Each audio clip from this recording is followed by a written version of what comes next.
اب یہ کسی شہنشاہ کی بیٹی نہیں۔ خالد رضی اللہ عنہ نے کہا، اب یہ تیری بیوی ہوگی، یہ مجھے واپس کرنی پڑے گی۔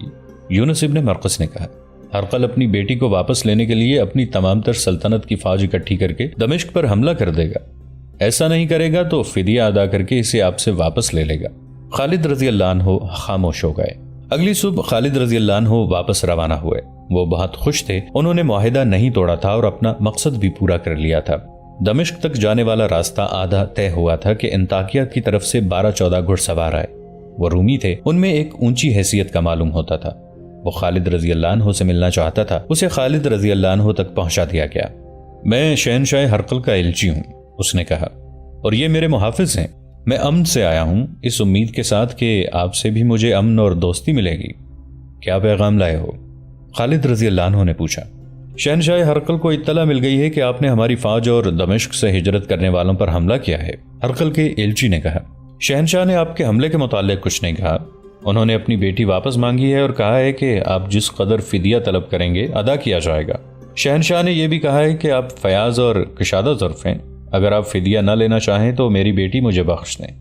ہرقل نے خالد رضی اللہ عنہ کو فیاض اور کشادہ ظرف کہہ کر ان کی خوشامد نہیں کی تھی۔ وہی خالد رضی اللہ عنہ جو میدان جنگ میں دشمن کے لیے قہر تھے، میدان کے باہر اتنے ہی حلیم اور فیاض تھے۔ اگر تمہارے شہنشاہ نے بخشش مانگی ہے تو اس کی بیٹی کو بخشش کے طور پر لے جاؤ، خالد رضی اللہ عنہ نے الچی سے کہا اور رکابوں پر کھڑے ہو کر بلند آواز سے حکم دیا، رومیوں کے شہنشاہ ہرقل کی بیٹی کو اس کے الچی کے حوالے کر دو۔ خدا کی قسم، میں نے تم سب کی طرف سے اسے بخشش کے طور پر چھوڑ دیا ہے۔ ہمیں ہرقل کی سلطنت چاہیے، اس کی بیٹی نہیں۔ ہرقل کی بیٹی اس کے سفیر کے ساتھ چلی گئی۔ یونس ابن مرقس نے ٹھیک کہا تھا کہ ہرقل ہر قیمت پر اپنی بیٹی واپس لے لے گا۔ یونس کو خالد رضی اللہ عنہ نے اپنے حصے کے مال غنیمت میں سے بے انداز انعام دینا چاہا، لیکن اس نے صاف انکار کر دیا اور کہا کہ وہ باقی عمر شادی نہیں کرے گا۔ بعد میں اس نے اپنی زندگی اسلام اور جہاد کے لیے وقف کر دی تھی، لیکن اس کی باقی زندگی صرف 2 سال تھی۔ وہ جنگ یرموک میں شہید ہو گیا تھا۔ خالد رضی اللہ عنہ جب مال غنیمت کے ساتھ دمشق میں داخل ہوئے تو ان کی فوج نے دیوانہ وار ان کا استقبال کیا۔ وہ کامیاب لوٹے تھے۔ خالد رضی اللہ عنہ نے پہلا کام یہ کیا کہ امیر المؤمنین ابو بکر رضی اللہ عنہ کے نام بڑا لمبا پیغام لکھوایا، جس میں انہیں دمشق کی فتح کی خوشخبری سنائی۔ یہ بھی لکھا کہ وہ دمشق میں کس طرح داخل ہوئے تھے اور ابو عبیدہ رضی اللہ عنہ نے کیا غلطی کی تھی۔ انہوں نے تفصیل سے لکھا کہ وہ کس طرح رومیوں کے پیچھے گئے اور ان کے سالاروں توما اور ہرپیس کو ہلاک کیا، اور پھر ہرقل کی بیٹی کس طرح واپس کی۔ مال غنیمت کے متعلق لکھا کہ اس کا 5واں حصہ خلافت کے لیے جلدی بھیج دیا جائے گا۔ خالد رضی اللہ عنہ نے یہ پیغام اکتوبر 634 عیسوی کی پہلی تاریخ بمطابق 2 شعبان 13 ہجری کے روز بھیجا تھا۔ قاصد روانہ ہو گیا۔ کئی گھنٹے گزر گئے تو ابو عبیدہ رضی اللہ عنہ خالد رضی اللہ عنہ کے خیمے میں آئے۔ ابو عبیدہ مغموم تھے۔ خالد رضی اللہ عنہ نے پوچھا کہ ان کا چہرہ ملول کیوں ہے؟ ابن الولید، ابو عبیدہ رضی اللہ عنہ نے بوجھل آواز میں کہا، خلیفہ ابو بکر رضی اللہ عنہ فوت ہو گئے ہیں اور اب عمر رضی اللہ عنہ خلیفہ ہیں۔ خالد رضی اللہ عنہ سن ہو کے رہ گئے اور کچھ دیر ابو عبیدہ رضی اللہ عنہ کے منہ پر نظریں جمائے رہے۔ کب فوت ہوئے؟ خالد رضی اللہ عنہ نے سرگوشی میں یوں پوچھا جیسے سسکیاں لے رہے ہوں۔ 22 جمادی الاخر کے روز، ابو عبیدہ رضی اللہ عنہ نے جواب دیا۔ یہ تاریخ 22 اگست 634 عیسوی تھی۔ حضرت ابو بکر صدیق رضی اللہ عنہ کو فوت ہوئے 1 مہینہ اور 8 دن ہو گئے تھے۔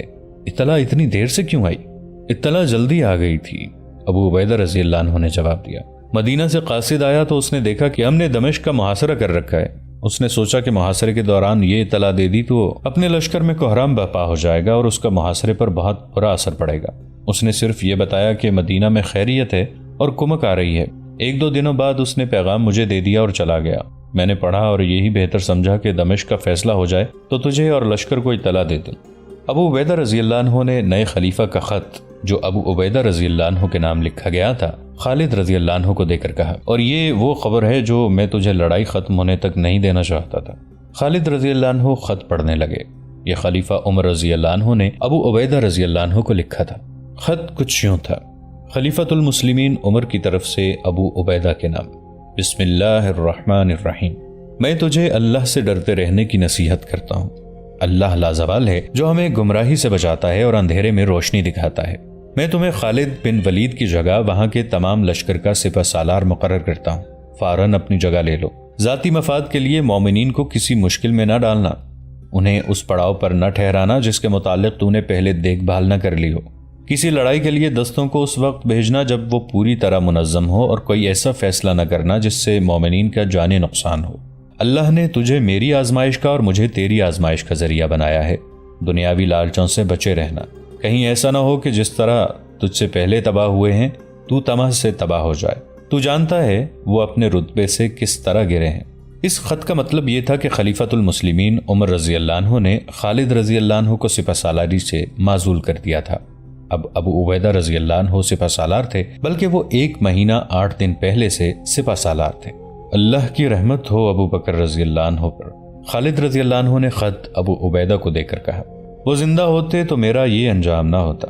مورخ یعقوبی اور واقدی لکھتے ہیں کہ اللہ کی تلوار جھک گئی تھی۔ اس رات خالد رضی اللہ عنہ سو نہ سکے، ابو بکر رضی اللہ عنہ کو یاد کرتے اور روتے رہے۔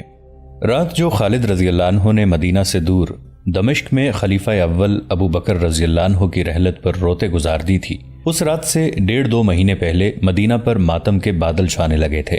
امیر المومنین ابو بکر رضی اللہ عنہ ایسی حالت میں ٹھنڈے پانی سے نہا بیٹھے جب ان کا جسم گرم اور پسینے سے شرابور تھا۔ فوراً انہیں بخار ہو گیا۔ علاج ہوتا رہا لیکن بخار جسم کو کھاتا رہا۔ اگر امیر المومنین آرام کرتے تو شاید بخار کا درجہ حرارت گر جاتا، مگر بیماری کی حالت میں بھی انہوں نے اپنے آپ کو امور سلطنت میں مصروف رکھا۔ ایک روایت یہ بھی ہے کہ ابو بکر رضی اللہ عنہ نے علاج کرایا ہی نہیں تھا۔ انہیں ایک روز تیمارداروں نے کہا کہ طبیب کو بلا کر علاج کرائیں۔ میں نے طبیب کو بلایا تھا، امیر المومنین نے کہا۔ اس نے کہا تھا کہ علاج اور آرام کی ضرورت ہے۔ میں نے اسے کہا تھا کہ میں جو چاہوں گا کروں گا۔ میں نے اسے واپس بھیج دیا تھا۔ علاج کیوں نہیں کرایا امیر المومنین؟ آخری منزل پر آن پہنچا ہوں میرے رفیقو، خلیفۃ المسلمین ابو بکر رضی اللہ عنہ نے کہا۔ اللہ نے جو کام میرے سپرد کیے تھے وہ اگر سب کے سب پورے نہیں ہوئے تو میرے لیے یہ اطمینان کیا کم ہے کہ میں نے کوتاہی نہیں کی۔ میں اللہ کے محبوب کے پاس جا رہا ہوں۔ تاریخ گواہ ہے کہ ابو بکر رضی اللہ عنہ نے اپنے 2 سال اور 3 ماہ کے دور خلافت میں معجزہ نما کام کیے تھے۔ رسول کریم صلی اللہ علیہ وآلہ وسلم کی وفات کے فوراً بعد ارتداد کا جو فتنہ تمام سرزمین عرب میں پھیل گیا تھا وہ ایک جنگی طاقت تھی جسے ختم کرنے کے لیے اس سے زیادہ جنگی طاقت کی ضرورت تھی۔ لیکن ابو بکر رضی اللہ عنہ نے تدبر سے اور جنگی فہم و فراست سے مجاہدین اسلام کی قلیل تعداد کو استعمال کیا اور تھوڑے سے عرصے میں ارتداد کے فتنے اور اس کی جنگی طاقت کو ریزہ ریزہ کر دیا۔ اس کے نتیجے میں ان تمام قبیلوں نے جو ارتداد کی لپیٹ میں آ گئے تھے اسلام قبول کر لیا۔ ابو بکر رضی اللہ عنہ نے آنے والے مسلمان حکمرانوں، عمراء اور وزراء کے لیے یہ سبق ورثے میں چھوڑا کہ ان میں بے لوث جذبہ ہو، اقتدار کی ہوس اور کوئی ذاتی مفاد نہ ہو تو پوری قوم مجاہدین کا لشکر بن جاتی ہے، اور قوم کی تعداد کتنی ہی کم کیوں نہ ہو وہ کفر کی چٹانوں کے دل چاک کر دیا کرتی ہے۔ یہ سربراہ سلطنت پر منحصر ہے کہ قوم فتح و کامرانی کی رفتوں تک جاتی ہے یا ذلت و رسوائی کی اندھیری کھائیوں میں۔ ارتداد کے علاوہ بھی کہیں بغاوت اور کہیں شورش تھی۔ خلیفہ اول ابو بکر رضی اللہ عنہ نے ہر سو امن و امان قائم کر دیا تھا۔ فتنہ و فساد نہ رہا، بغاوت اور شورش نہ رہی تو ابو بکر رضی اللہ عنہ نے انتہائی جرت مندانہ فیصلہ کیا۔ انہوں نے مجاہدین کو فارس جیسی شہنشاہی کے خلاف اور پھر اسی جیسی دوسری بڑی جنگی طاقت کے خلاف بھیج دیا۔ مجاہدین نے کسرا کی طاقت کو کچل کر اس کے بے شمار علاقے کو اسلامی سلطنت میں شامل کر لیا، پھر قیصر روم کی فوج پر دہشت بن کر چھا گئے اور اس کے کئی علاقے اسلامی سلطنت میں آ گئے۔ کسرا بھی اور قیصر بھی اپنے آپ کو ناقابل تسخیر سمجھتے تھے۔ مسلمانوں نے خلیفہ اول کے احکام کی پیروی کرتے ہوئے ان دونوں دشمنان اسلام کا گھمنڈ توڑ دیا اور اسلامی فوج کو ایک طاقت بنا دیا۔ انہی جنگوں میں مجاہدین کو فوج کی صورت میں منظم کیا گیا تھا۔ ابو بکر رضی اللہ عنہ کی سب سے بڑی کامیابی یہ تھی کہ اسلام ایک مذہب کی صورت میں ہی عرب سے عراق اور شام میں نہ پھیلا، بلکہ اس سے اسلامی تمدن اور اسلامی تہذیب بھی پھیلی، بلکہ یوں کہنا درست ہوگا کہ ایک نئے کلچر نے جنم لیا جسے لوگوں نے اسلامی کہا اور اسے اپنایا۔ اس سے پہلے تو لوگ فارس اور روم کے کلچر کو ہی تہذیب و تمدن سمجھتے اور اسے فوراً قبول کر لیتے تھے۔ خلیفہ اول جیسے تھک سے گئے تھے اور پوری طرح مطمئن تھے کہ وہ خالق حقیقی کے حضور جا رہے ہیں اور سرخرو جا رہے ہیں۔ اس دور کی تحریروں سے اور مورخوں کی تحقیقات سے پتہ چلتا ہے کہ ابو بکر رضی اللہ عنہ کو ایک مسئلہ پریشان کر رہا تھا۔ یہ تھا ان کی جانشینی کا مسئلہ۔ انہوں نے اپنے اہل خانہ سے اس مسئلے کا ذکر کیا تھا۔ میرے اللہ کے رسول صلی اللہ علیہ وآلہ وسلم کو موت نے اتنی مہلت نہیں دی تھی کہ کسی خلیفہ کو خود مقرر کرتے۔ ابو بکر رضی اللہ عنہ نے کہا تھا، اس کا یہ نتیجہ نکلا کہ ثقیفہ بنی سعدہ میں مہاجرین اور انصار کے درمیان اختلاف پر فتنہ اور فساد پیدا ہو گیا تھا۔ یہ تو اللہ کو منظور نہ تھا کہ اس کے رسول صلی اللہ علیہ وآلہ وسلم کی امت، جس کی تعداد ابھی بہت تھوڑی ہے، آپس میں لڑ کر ختم ہو جائے۔ اللہ نے امت کا اتحاد میرے ہاتھ پر قائم رکھا۔ خدا کی قسم میں رسول اللہ صلی اللہ علیہ وآلہ وسلم کی امت کو اس فساد میں نہیں ڈال کر مروں گا کہ میرے بعد خلیفہ کون ہو۔ میں خلیفہ خود مقرر کر کے جان اللہ کے سپرد کروں گا۔ عظیم تھے خلیفہ اول کہ انہوں نے یہ بات سوچ لی تھی۔ اس دور کے تھوڑا عرصہ بعد کے وقائع نگار اور مبصر لکھتے ہیں کہ خلیفہ اول نے سوچ لیا تھا، قبیلوں یا طبقوں یا افراد میں جب اقتدار کی ہوس پیدا ہو جاتی ہے تو قوم کا اتحاد پھٹے ہوئے دامن کی مانند ہو جاتا ہے۔ فوجوں کی پیش قدمی پسپائی میں بدل جاتی ہے، پیچھے ہٹتا ہوا دشمن آگے بڑھنے لگتا ہے، پھر فوج بھی اقتدار کی جنگ کا ہتھیار بن جاتی ہے اور سالار سلطانی کے خواب دیکھنے لگتے ہیں۔ مسلمانوں کا وہ دور فتوحات سے مالا مال ہو رہا تھا، درخشاں روایات جنم لے رہی تھیں اور یہی تاریخ اسلام کی بنیاد بن گئی تھی۔ ابو بکر رضی اللہ عنہ کی دوربین نگاہوں نے دیکھ لیا تھا کہ قیصر و کسریٰ جو پسپائی اور زوال کے عمل سے گزر رہے ہیں اور نیست و نابود ہو جانے تک پہنچ گئے ہیں، وہ مسلمانوں کے نفاق سے فائدہ اٹھائیں گے اور افریت بن کر اسلام کو نگل جائیں گے۔ کیا عمر کو لوگ قبول کر لیں گے؟ ابو بکر رضی اللہ عنہ نے اپنے اہل خانہ سے کہا، شاید نہ کریں، عمر مزاج کا بہت سخت ہے، اپنے احباب سے مشورہ لے لیتا ہوں۔ ابو بکر رضی اللہ عنہ نے عبد الرحمن رضی اللہ عنہ بن عوف کو بلایا اور تنہائی میں بٹھایا۔ ابن عوف ابو بکر رضی اللہ عنہ نے کہا، کیا تو مجھے سچے دل سے بتا سکتا ہے کہ عمر بن خطاب کیسا آدمی ہے؟ تو اسے کیسا سمجھتا ہے؟ خدا کی قسم خلیفہ رسول عبد الرحمن بن عوف رضی اللہ عنہ نے کہا، جو میں جانتا ہوں وہ اس سے بہتر نہیں جو تو جانتا ہے، جو کچھ بھی تو جانتا ہے کہہ دے۔ ابو بکر رضی اللہ عنہ نے کہا۔ خلیفہ رسول عبد الرحمن بن عوف رضی اللہ عنہ نے کہا، ہم میں کوئی بھی ایسا نہیں جو عمر بن خطاب سے بہتر ہو، لیکن اس کی طبیعت میں جو سختی ہے وہ بھی ہم میں سے کسی میں نہیں۔ رائے میری بھی یہی ہے ابن عوف۔ ابو بکر رضی اللہ عنہ نے کہا، تم سب کو عمر کی سختی اس لیے زیادہ محسوس ہوتی ہے کہ میرے مزاج میں بہت نرمی ہے۔ کیا ایسا نہیں ہوگا کہ اپنے بعد خلافت کا بوجھ اس کے کندھوں پر ڈال دوں تو اس کی سختی کم ہو جائے؟ ایسے ہی ہوگا۔ کیا تو نے نہیں دیکھا کہ میں کسی پر سختی کرتا ہوں تو عمر اس کے ساتھ نرمی سے پیش آتا ہے، اور میں کسی کی کوتاہی یا غلطی پر اپنا رویہ نرم رکھتا ہوں تو عمر اس پر سختی کرتا ہے۔ وہ سمجھتا ہے کب سختی اور کب نرمی کی ضرورت ہے۔ بے شک ایسا ہی ہے، عبد الرحمن رضی اللہ عنہ نے کہا۔ خلیفہ رسول، بے شک ایسا ہی ہے، اس بات کا خیال رکھنا ابو محمد۔ ابو بکر رضی اللہ عنہ نے کہا، میرے تیرے درمیان جو باتیں ہوئی ہیں یہ کسی اور تک نہ پہنچیں۔ عبد الرحمن رضی اللہ عنہ بن عوف چلے گئے تو امیر المؤمنین نے اپنے ایک اور رفیق اور مشیر عثمان رضی اللہ عنہ بن عفان کو بلایا۔ ابو عبداللہ، ابو بکر رضی اللہ عنہ نے عثمان بن عفان رضی اللہ عنہ سے کہا، تجھ پر اللہ کی رحمت ہو، کیا تو بتا سکتا ہے کہ عمر بن خطاب کیسا آدمی ہے؟ امیر المؤمنین عثمان بن عفان رضی اللہ عنہ نے جواب دیا، خدا کی قسم ابن الخطاب کو تو مجھ سے زیادہ اچھی طرح جانتا ہے، پھر تو مجھ سے کیوں پوچھتا ہے؟ اس لیے کہ میں اپنی رائے رسول اللہ صلی اللہ علیہ وآلہ وسلم کی امت پر نہیں ٹھونسنا چاہتا۔ ابو بکر رضی اللہ عنہ نے کہا، میں تیری رائے ضرور لوں گا۔ امیر المومنین عثمان بن عفان رضی اللہ عنہ نے کہا، عمر کا باطن اس کے ظاہر سے اچھا ہے اور جو علم و دانش اس کے پاس ہے وہ ہم میں سے کسی میں بھی نہیں۔ ایک اور سوال کا جواب دے دے ابو عبداللہ۔ ابو بکر رضی اللہ عنہ نے عثمان رضی اللہ عنہ بن عفان سے کہا، اگر میں اپنے بعد خلافت عمر کے سپرد کر جاؤں تو تیرا کیا خیال ہے کہ وہ تم پر سختی کرے گا؟ ابن خطاب جو بھی کچھ کرے گا ہم اس کی اطاعت میں فرق نہیں آنے دیں گے۔ عثمان رضی اللہ عنہ نے کہا، ابو عبداللہ اللہ تجھ پر رحم و کرم کرے۔ ابو بکر رضی اللہ عنہ نے کہا، میں نے جو تجھے کہا ہے اور جو تو نے مجھے کہا ہے یہ کسی اور کے کانوں تک نہ پہنچے۔ ابو بکر رضی اللہ عنہ نے کئی اور صحابہ کرام سے عمر رضی اللہ عنہ کے متعلق رائے لی، ان میں مہاجرین بھی تھے، انصار بھی۔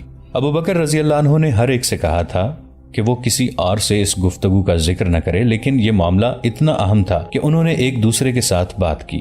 یہ آئندہ خلافت کا معاملہ تھا اور صحابہ کرام کے لیے مسئلہ یہ تھا کہ ابو بکر رضی اللہ عنہ عمر رضی اللہ عنہ کو خلیفہ مقرر کر رہے تھے۔ عمر رضی اللہ عنہ سخت طبیعت کے مالک تھے، ان کے فیصلے بڑے سخت ہوتے تھے اور وہ بڑی سختی سے ان پر عمل کراتے تھے۔ ان سب نے ایک وفد اس مقصد کے لیے بنایا کہ ابو بکر رضی اللہ عنہ کو قائل کریں کہ عمر رضی اللہ عنہ بن خطاب کو خلیفہ مقرر نہ کریں۔ جب یہ وفد خلیفہ اول کے پاس گیا تو وہ لیٹے ہوئے تھے، بخار نے انہیں اتنا کمزور کر دیا تھا کہ اپنے زور سے اٹھ بھی نہیں سکتے تھے۔ امیر المومنین وفد کے قائد نے کہا، خدا کی قسم عمر خلیفہ نہیں ہو سکتا، اگر تو نے اس کو خلیفہ مقرر کر دیا تو اللہ کی باز پرس کا تیرے پاس کوئی جواب نہیں ہوگا۔ عمر تیری خلافت میں سب پر روب اور غصہ جھاڑتا ہے، وہ خود خلیفہ بن گیا تو اس کا رویہ ظالموں جیسا ہو جائے گا۔ ابو بکر صدیق رضی اللہ عنہ کو غصہ آ گیا۔ انہوں نے اٹھنے کی کوشش کی لیکن اٹھ نہ سکے۔ مجھے بٹھاؤ، انہوں نے غصیلی آواز میں کہا۔ انہیں سہارا دے کر بٹھایا گیا۔ کیا تم سب مجھے اللہ کی باز پرس سے اور اس کے غضب سے ڈرانے آئے ہو؟ ابو بکر رضی اللہ عنہ نے غصے اور نقاہت سے کانپتی ہوئی آواز میں کہا، میں اللہ کے حضور جا کر کہوں گا کہ ارے رب، میں نے تیرے بندوں میں سے بہترین بندے کو خلافت کی ذمہ داری سونپی ہے اور میں نے جو کہا ہے وہ تمام لوگوں کو سنا دو۔ میں نے عمر بن خطاب کو خلیفہ مقرر کر دیا ہے۔ وہ سب جو ابو بکر رضی اللہ عنہ کو ان کے فیصلے کے خلاف قائل کرنے آئے تھے خاموش ہو گئے اور شرمسار بھی ہوئے کہ انہوں نے امیر المومنین کو بیماری کی حالت میں پریشان کیا ہے۔ وہ سب اٹھ کر چلے گئے۔ اس سے اگلے روز ابو بکر رضی اللہ عنہ نے عثمان بن عفان کو بلایا۔ عثمان رضی اللہ عنہ خلیفہ کے کاتب تھے۔ ابو عبداللہ ابو بکر رضی اللہ عنہ نے عثمان رضی اللہ عنہ سے کہا، لکھ جو میں بولتا ہوں۔ انہوں نے لکھوایا، بسم اللہ الرحمن الرحیم۔ یہ وصیت ہے جو ابو بکر بن ابو قحافہ نے اس وقت لکھوائی ہے جب وہ دنیا سے رخصت ہو کر موت کے بعد کی زندگی میں داخل ہو رہا تھا۔ ایسے وقت پکا کافر بھی ایمان لے آتا ہے اور جس نے کبھی سچ نہ بولا ہو وہ بھی سچ بولنے لگتا ہے۔ میں اپنے بعد عمر بن خطاب کو تمہارا خلیفہ مقرر کرتا ہوں۔ تم سب پر اس کی اطاعت فرض ہے۔ میں نے تمہاری بھلائی اور بہتری میں کوئی کسر نہیں رہنے دی۔ اگر عمر نے تم پر زیادتی کی اور عدل و انصاف نہ کیا تو وہ ہر انسان کی طرح اللہ کے حضور جواب دہ ہوگا۔ مجھے امید ہے کہ عمر عدل و انصاف کا دامن نہیں چھوڑے گا۔ میں نے جو فیصلہ کیا ہے اس میں تمہاری بھلائی اور بڑائی کے سوا اور کچھ نہیں سوچا۔ وصیت لکھواتے لکھواتے ابو بکر رضی اللہ عنہ پر غشی طاری ہو گئی تھی۔ انہوں نے یہاں تک لکھوایا، میں اپنے بعد عمر بن خطاب کو، اور وہ غشی میں چلے گئے۔ عثمان بن عفان رضی اللہ عنہ نے خود یہ فقرہ مکمل لکھ دیا، تمہارا خلیفہ مقرر کرتا ہوں، تمہارا خلیفہ مقرر کرتا ہوں، تم سب پر اس کی اطاعت فرض ہے۔ میں نے تمہاری بھلائی اور بہتری میں کوئی کسر نہیں رہنے دی۔ ابو بکر رضی اللہ عنہ ہوش میں آ گئے۔ ابو عبداللہ ابو بکر رضی اللہ عنہ نے کہا، پڑھ جو میں نے لکھوایا ہے۔ عثمان بن عفان رضی اللہ عنہ نے پڑھ کر سنایا۔ اللہ اکبر۔ ابو بکر رضی اللہ عنہ نے کہا، خدا کی قسم جو تو نے سوچ کر لکھا ہے وہ سوچ غلط نہیں تھی۔ تو نے یہ سوچ کر عبارت پوری کر دی کہ میں غشی کی حالت میں ہی دنیا سے رخصت ہو گیا تو نامکمل وصیت خلافت کے لیے جھگڑے کا باعث بن جائے گی۔ بے شک امیر المومنین عثمان بن عفان رضی اللہ عنہ نے کہا، میں نے یہی سوچ کر عبارت مکمل کر دی ہے، اللہ تجھے اس کی جزا دے۔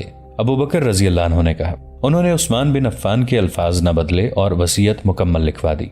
مجھے اٹھا کر مسجد کے دروازے تک لے چلو، امیر المومنین نے کہا۔ ان کے مکان کا ایک دروازہ مسجد میں کھلتا تھا، وہ دروازہ کھولا گیا، نماز کا وقت تھا۔ بہت سے لوگ مسجد میں آ چکے تھے۔ ابو بکر رضی اللہ عنہ کی زوجہ اسما بنت عمیس انہیں دونوں ہاتھوں سے سہارا دے کر مسجد والے دروازے تک لے گئیں۔ نمازیوں نے انہیں دیکھا تو متوجہ ہوئے۔ میرے بھائیوں، ابو بکر رضی اللہ عنہ نے نقاہت کے باوجود بلند آواز سے بولنے کی کوشش کرتے ہوئے کہا، کیا تم اس شخص پر راضی ہوگے جسے میں خلیفہ مقرر کروں؟ میں نے اس میں تمہاری بھلائی سوچی ہے اور اپنے کسی رشتہ دار کو خلیفہ مقرر نہیں کیا۔ میرے بعد عمر بن خطاب خلیفہ ہوگا۔ کیا تم سب اس کی اطاعت کرو گے؟ ہاں امیر المومنین۔ بہت سی آوازیں سنائی دیں۔ ہم اس فیصلے کو قبول کرتے ہیں، ہم ابن خطاب کی اطاعت قبول کریں گے۔